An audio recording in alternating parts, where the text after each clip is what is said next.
our next speaker has A, come a long way to join us, and B, is touching on a very important area, real specifics in terms of assisting retiring racehorses, developing a safety net program, and I'm delighted to welcome Sarah Coleman, who's the Executive Director at the Kentucky Horse Council, to speak to us now. Sarah, you're welcome.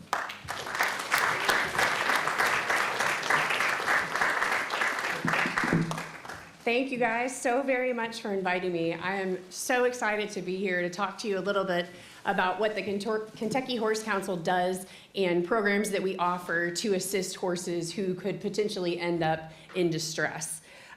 Just to tell you guys a little bit about the Kentucky Horse Council, we actually are a charity, like a lot of the other people here have spoken about, and we focus on three very key facets. We want to lead, educate, and protect both the horses and the equine community within the state of Kentucky. So we seek to represent horses in all agricultural spaces. That's actually surprisingly difficult in the state of Kentucky. We are not actually seen as part of the agricultural commodity group as a whole with regards to like beef, dairy, soybean, corn. We are really considered the outsiders. So the Horse Council works very hard to be seen in those spaces as also brothers in arms with other ag commodity groups. We also seek with disaster response to kind of lead the charge to help horse owners and horses in distress that might have experienced some kind of natural disaster like floods or tornadoes. Unfortunately, we've had to do a lot of response for those. Education, just to touch on really briefly, another pillar of ours that we kind of really are proud of what we do. We offer a large animal emergency rescue training, which is actually really, really awesome to watch. We have 2 instructors who come in from North Carolina, and they teach not only our veterinarians, but our fire department, our emergency personnel, EMTs, and horse owners how to work together to get horses out of perilous situations. Say if they're stuck in the mud, if they're involved in a trailer turnover, things like that.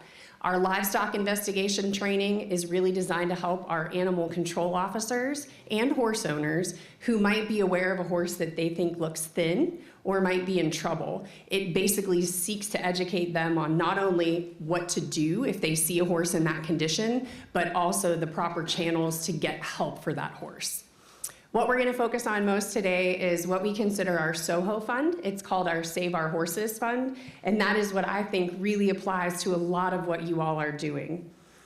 So the number one thing that we do at the Kentucky Horse Council is that we wanna meet people where they are. I know that that is probably very cliche, and you guys are like, okay, we all try to do that. It is hard for horse owners to ask for help, whether they are thoroughbred trainers, whether they're a backyard owner, whether there's somebody who sees a horse that they think is in trouble down the road. It's hard to ask for help.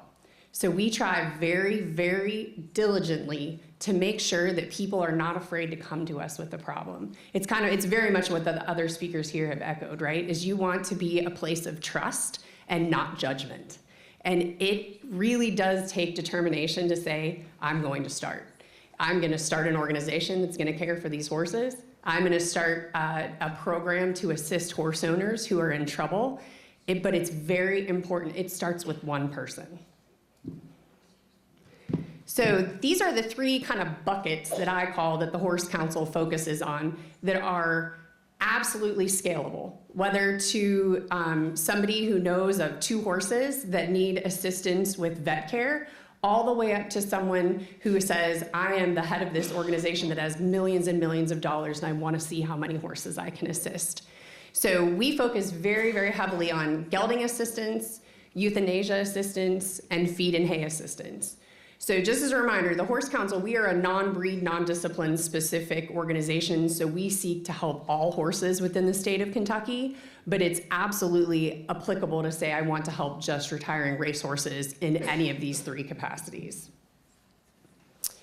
So we've taken a little bit of a different approach to the gelding assistance. It is absolutely applicable to aftercare, and I apologize, I should have mentioned, I did about 6 or 7 years with New Vocations Racehorse Adoption Program, so I'm very familiar with the aftercare scenario and what goes into getting a retired racehorse transitioned into becoming a riding horse. We offer this program, and our caveat is we will geld your horse, but we want to make sure you don't have any other stallions on your property. It's basically to really kind of combat indiscriminate breeding. So it would certainly not be applicable to, your thoroughbreds who are standing at stud. But we offer $150 per horse and a $300 max. Now I should say this is what we put out to the public. If an animal control officer or somebody comes to me and says, oh my gosh, we just got 250 horses in and we don't know how to care for them, we will figure out a way to help them more than this $150 per horse. And usually we're just talking about this as well, it's all connections, right? It's me going to a veterinarian and saying, hey, would you be willing to donate your time? It's going to a pharmaceutical company and saying, would you be willing to donate drugs so that we can get this massive number of horses taken care of?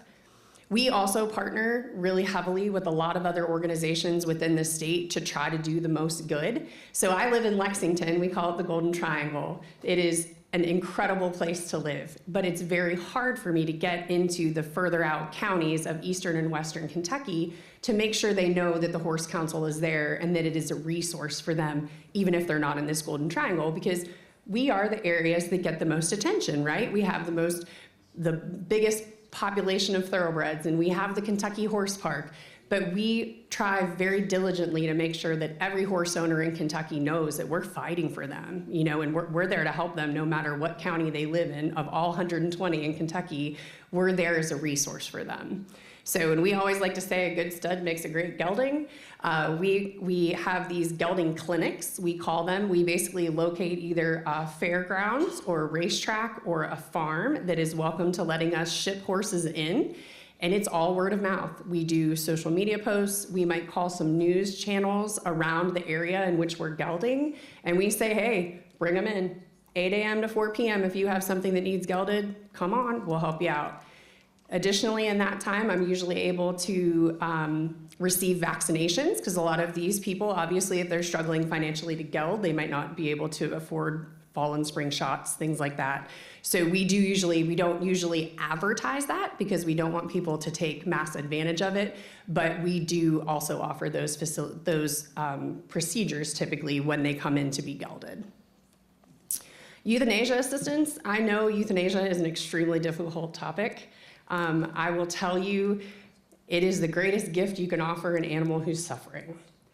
I struggle a lot because I have people who contact me for euthanasia assistance and feed and hay assistance specifically. I wish they would have called me earlier. I wish they would have just reached out and had the guts to call and say, hey, I'm in trouble, I can't afford my horse. We will do everything in our power to assist you. Now, I want to remind you guys, I am the Kentucky Horse Council. There is no other employees, unfortunately. So my budget is teeny tiny. But my board is so adamant that these welfare programs that we offer are what we stake our claim on.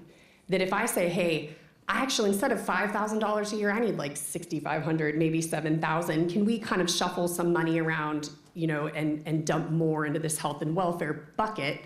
They're always willing to do that. They very much understand that these horses, especially specifically the ones that need to be euthanized, are our priority, because that's how we protect our equine population, right? That's one facet that we make sure that our horses in Kentucky are okay. We also don't require, with this in particular, I get asked all the time, they're like, well, how do you know people aren't taking advantage of you? If we help one horse, that's all that matters. I don't ask for your tax receipts. I don't ask for anything. The one thing I will say, though, is we do not reimburse the horse owner. It goes directly to the veterinarian. So the veterinarian signs off and says, yes, I gelded this horse. Yes, I euthanized this horse. So we know for sure that that horse has been taken care of. But it is already an extremely difficult situation, not only for an owner to ask for help, but to ask for help euthanizing something they loved. We want to make it as easy as possible to do so. Hay and feed assistance. This one is a tough one. So typically in Kentucky, we're known for our beautiful bluegrass and we have wonderful pastures, and we definitely do. But there comes a point in time, like this year, I'm sure a lot of the country and around the world, we've had these massive weather disruptions. So we started feeding hay in Kentucky in June, and normally we can get until October to do that. We've had a lot of increase in our feed and hay assistance requests.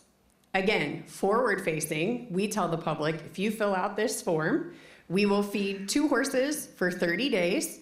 And if we have enough funds and you are still in trouble, we will feed them for another 30. And how we do this, again, it's networking, right? So somebody calls me, they say, hey, I'm in Bullitt County, my horse needs help. I don't say, well, I'm gonna tell you what to feed, and I'm gonna tell you what hay you're gonna feed. I say, tell me what you're feeding now, tell me what kind of hay you're using. We have an equine nutritionist on the board. She looks at what they're feeding, either agrees or disagrees, like if somebody needs straight alfalfa for a 16-year-old horse that's in great health, that's not necessarily a thing we'll do. We would like to purchase more hay that they can feed for a longer period of time. So we try very hard during that 30 days to have a very hard conversation with that horse owner. And that conversation becomes, are you able to afford this horse in 30 days? Because if you can't, if you are on disability, you're on a limited check, limited income, how are we going to ensure that after the 30 days assistance that the Horse Council provides, that you're able to care for this horse? Those are hard conversations. Those are very difficult conversations. And as you all know, dealing with aftercare, I can't always find that horse a place in an adoption or rescue organization in that 30 days. That's tough. But again, it comes down to networking. If I know that horse is gonna have a place in 45 days, we'll feed it for the additional time frame. That's absolutely not a problem. This Silver Valentine horse is actually one that we took in November of last year. We did not take it in. We fed it until it was able to go into the Kentucky Humane Society, and she was later adopted out. She is a retired thoroughbred, or a retired racehorse. Transportation assistance, if you Google this on our website, you will not find it if you search it. This is more for me to let our charity partners know that if they have a horse who's being surrendered, we will help get that horse there.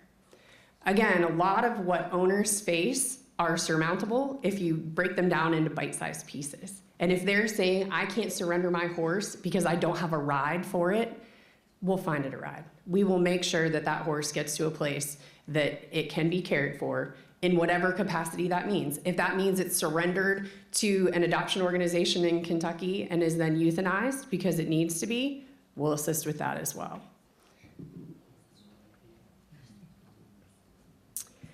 So aftercare is ensuring equine welfare. This is where I struggle a lot because I think people think of aftercare as kind of a stopgap, and then the horse retires from racing, it goes to an adoption organization, and then it kind of falls off everybody's radar. The Kentucky Horse Council is really designed to be there through that horse's entire life cycle.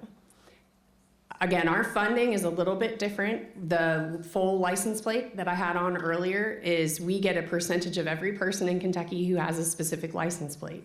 It's not a lot, it's $10, but $10 can really be a big deal if you're saying, I can't feed a horse. It truly is life-changing money. One thing that the Horse Council that I think we do that is applicable to everybody is saying, if we have a safety net in place, it could encourage more people to retire earlier, right? Like if you're worried about one last race-itis and we're like, how do we make sure these horses retire sound enough that they can have second careers? If that, say it's a small-time owner, knows that he doesn't have to pay to get a horse transported to an aftercare organization, that removes one more barrier.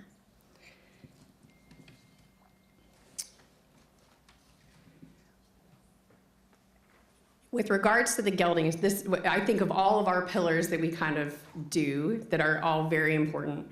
The one that I think I'd like you guys to kind of have a think on is the gelding assistance. So coming from an aftercare organization, I knew that if we got a stallion in, it was going to be a minimum of 2 to 3 weeks minimum until we could assess that horse. If the castration could be done before the horse goes to an aftercare facility and is paid for, it already shrinks the amount of time that horse needs to remain in the aftercare program. And time is money, right? So not that you want to spin the horses out the door immediately, but to be able to have a horse that is already ready to go into training by the time it walks through your barn doors is very important. Additionally, if that horse comes in and it's gelded already because that castration has been paid for, the trainers and owners of the aftercare facilities can immediately assess the horse. What we would get, it was so frustrating, you get so excited to like try this horse that had been gelded, it's gonna be the first day you're gonna sit on it, and the trainers would come out and get on it, and you'd find another issue. So you've already had 3 weeks where the horse has not been able to be ridden because it has to be castrated, and now you're like, oh shoot, we have another issue we need to address. That, again, is more days in an adoption program and a retraining program that nonprofit is paying for potentially before that horse can be adopted out. Of all the programs that the Horse Council offers, I feel that that one in particular could be a very good benefit that they might be able to offer to horses that are retiring. But really, of all the things we do, truly, you just have to make a commitment to begin. Whether you say, I have $500 and I'm gonna see what I can do with this $500 to help a horse, or you have an unlimited budget, it takes one person to spearhead those efforts, and that's what's really important. Our goal is to keep our horses safe within the state of Kentucky, and that also very, very much includes retiring racehorses. And we seek absolutely to remove barriers to care, to assist those horses before their need becomes dire. Because it is very difficult to ask for help, and we want to make sure that the Horse Council and any aftercare program is trusted enough that somebody can say, can you help me?